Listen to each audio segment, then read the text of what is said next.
Otra calle cortada y con tejados en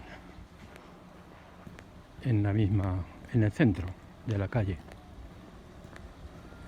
Y aquí paredes de nuevo hundidas. Esta es la calle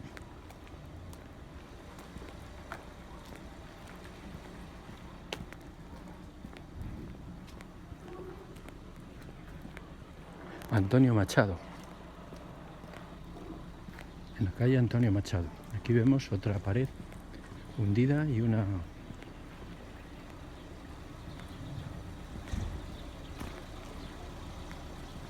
Madre mía, qué desastre.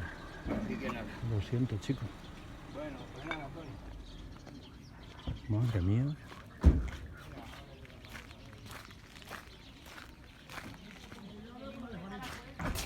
Aquí se han hundido también esto.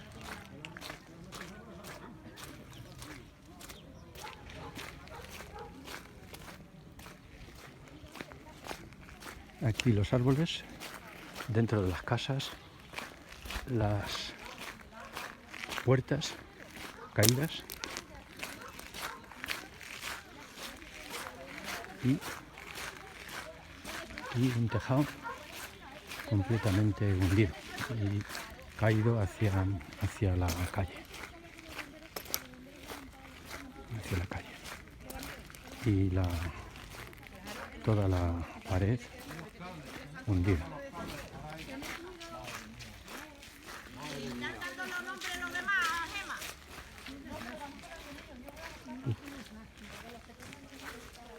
Sí, he visto lo que a nosotros, Los cables que están... No, esos cables no, están sueltos, ¿no ves? Bueno, pero Están allá sueltos. no enganchado él. Sí, hombre, sí está enganchado, sí. Madre mía. Qué desastre.